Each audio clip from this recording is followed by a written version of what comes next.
नमस्ते भारत। मैं हूँ प्रियांशु वर्मा और आप सुन रहे एचपी हॉरर स्टोरी।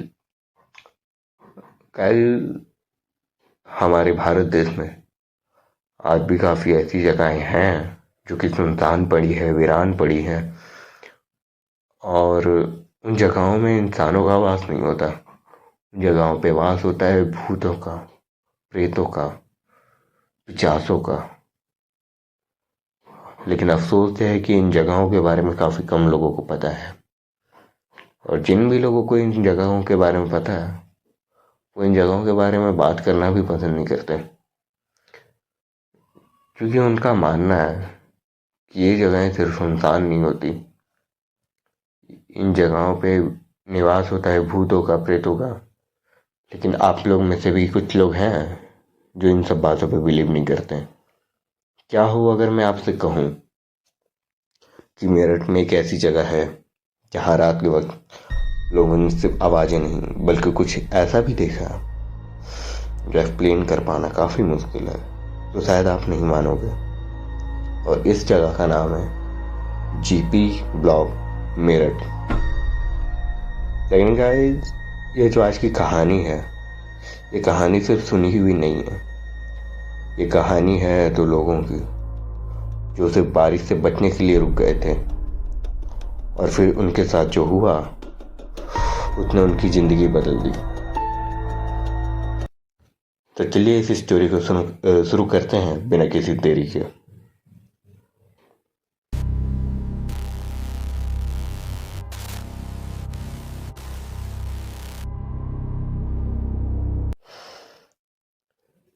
रात के लगभग 9:30 बज रहे थे।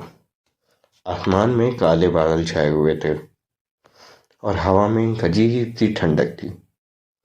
मेरठ की सड़कें धीरे धीरे खाली हो रही थी, और इसी अंधेरे में अमित और रिया अपनी बाइक पर घर लौट रहे थे। शुरुआत में सब नॉर्मल था, लेकिन कुछ ही देर में बारिश इतनी तेज हो गई कि सामने देख पाना बहुत मुश्किल हो रहा था। रिया ने पीछे से अमित को जोर से पकड़ रहा था। बारिश और तेज हो रही थी। रिया ने अमित से कहा, कहीं रुकते हैं। अमित ने आसपास देखा।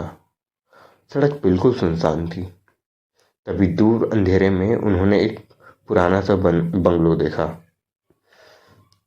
अमित ने रिया से कहा, वहां रुकते हैं जब तक बारिश कम नहीं होती। रिया ने भी कहा, ठीक है। दोनों ने बिना ज़्यादा सोचे बाइक वहां मोड़ दी। जैसे ही वो उस जगह के पास पहुंचे, एक अजीब सी खामोशी ने उन्हें घेर लिया। सिर्फ बारिश की आवाज़ आ रही थी, और सामने था एक पुराना टूटा हुआ बंगलो। लेकिन रिया और अमित को नहीं पता था वो किस बंगलों के सामने खड़े हैं। खैर, दीवारें फटी हुई, खिड़कियां टूट चुकी, और आसपास झाड़ियां उग गई थी। रिया को वहां पे काफी नेगेटिव वाइब आने लगी। रिया ने धीरे से अमित से कहा, अमित, ये जगह कुछ ठीक नहीं लग रही। अमित ने भी बस हंसते हुए इतना ही बोला, बारिश रुकने तक ही तो रुकना है, रुक जाते हैं। और तभी दोनों अंदर चले गए। अंदर कदम रखते ही हवा और ठंडी हो गई। कमरा बिल्कुल खाली था।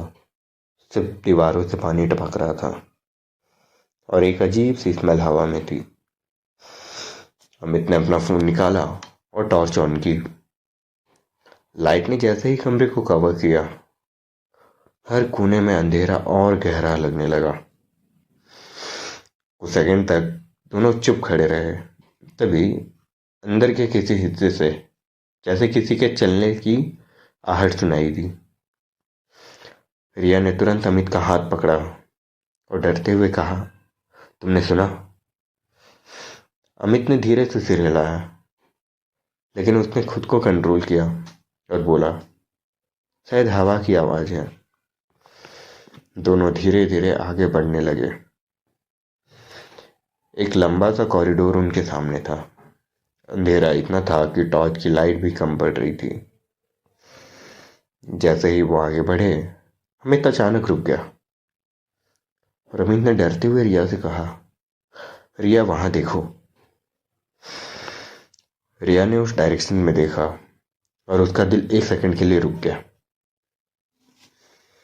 अंधेरे में 4 आदमी बैठे हुए थे। वो चारों आदमी वो बिल्कुल चुप थे, हिल भी नहीं रहे थे, जैसे कि वो कोई कठपुतली हो। अमित ने जोर से आवाज लगाई, हेलो, लेकिन सामने से कोई जवाब नहीं आया। वो धीरे धीरे उनके पास गए और जैसे ही टॉर्च की लाइट उनके चेहरों पर पड़ी, रिया का हाथ कांप गया। उनके चेहरे बिल्कुल सीधे, बिल्कुल इमोशनलेस, और आंखें बिल्कुल खाली, जैसे कि वो अंदर से ही मर चुके हो, जिंदा लाश हो बस। तभी उनमें से एक आदमी ने बहुत धीरे से अपना सिर घुमाया। उसकी आंखों में कोई इमोशन नहीं था, सिर्फ एक खालीपन था, और वो सिर्फ अमित और रिया को देख रहा था। ये मंजर देख के रिया ने हल्के आवाज में कहा अमित से, अमित यहाँ से चलो। दोनों मुड़ने ही वाले थे, तभी रिया अचानक फ्रीज हो गई। उसकी सांसें तेज हो गई और उसने अमित से कहा, अमित कुछ भी हो जाए पीछे मत मुड़ना। लेकिन अमित ने पीछे मुड़कर देख लिया, और जो उसने देखा, उसने उसके पैरों तले जमीन खींच ली। रिया के बिल्कुल पीछे एक औरत खड़ी थी, लाल साड़ी में। उसके बाल उसके चेहरे पर गिरे हुए थे और वो बिल्कुल चुप सीधी खड़ी थी। कुछ सेकंड तक कोई नहीं हिला। फिर उस औरत ने धीरे से अपना सिर उठाया और उसका चेहरा सामने आया। आंखें बिल्कुल अंधेरी और एक्सप्रेशन बिल्कुल खाली। अमित ने रिया का हाथ पकड़ा। दोनों बिना पीछे देखे भागने लगे। टॉर्च हिल रही थी, सांस तेज हो रही थी, और हर कदम पे लग रहा था जैसे कोई उनका पीछे आ रहा हो। जैसे जैसे वो बाहर निकले, बारिश अब भी तेज थी। अमित ने बाइक स्टार्ट करने की कोशिश की, 1 बार, 2 बार, 3 बार। फिर फाइनली जाके बाइक स्टार्ट हो गई। दोनों तुरंत वहां से निकल गए। रिया ने पीछे मुड़कर देखा और उसने देखा वो 4 आदमी अब भी वहीं खड़े थे, अंधेरे में, बिल्कुल चुप। घर पहुंचने के बाद दोनों बिल्कुल गीले थे। दोनों कुछ देर तक कुछ नहीं बोले। काफी गीले थे वो, उनके कपड़े भी काफी गीले थे, लेकिन डर उससे कहीं ज्यादा गहरा था। कुछ देर बाद अमित ने अपना फोन उठाया और उस जगह के बारे में सर्च करना शुरू किया। GP block Meerut. स्क्रीन की रोशनी उसके चेहरे पर पड़ रही थी, और जैसे जैसे वो पढ़ रहा था, उसका चेहरा बदलता जा रहा था। और अमित ने रिया से कहा, रिया रिया ये देख।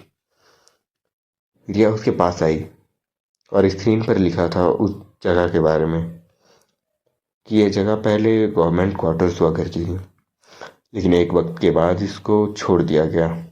क्यों? इसका कोई क्लियर जवाब नहीं था उस आर्टिकल में, लेकिन कुछ लोगों का कहना है कि यहाँ एक औरत रहती है, अकेली, और एक रात उसके साथ कुछ ऐसा हुआ जिसके बारे में आज तक कोई खुलकर बात नहीं करता। कहते हैं उसकी मौत उसी बंगलों के अंदर हुई थी। उसके बाद जो भी लोग वहां रुकने की कोशिश करते हैं, उन्होंने अजीब चीज महसूस की है। रात के वक्त किसी ने किसी के चिल्लाने की आवाज सुनी है, खाली कमरों में हल्की सी हरकत देखी है, और कभी कभी एक औरत की झलक लाल साड़ी में। रिया और अमित एक दूसरे को देख रहे थे। उन दोनों ने जो देखा था वो सिर्फ उनका डर नहीं था, शायद शायद वो सच था। और तब उन्हें समझ आया कि जिस औरत के बारे में ये सब लिखा है, उन्होंने उसे खुद देखा है। उस रात वो अकेले नहीं थे, और आज भी लोग कहते हैं कि जीपी ब्लॉक में वो औरत भटकती है, लाल साड़ी में, गीले बाल खुले, और वो बाल उसके चेहरे पे। गाइस आई होप कि आपको ये स्टोरी पसंद आई होगी। अगर आपको ये स्टोरी पसंद आई होगी तो लाइक करना इस वीडियो को और हमारे चैनल को सब्सक्राइब कर देना। I am beginner.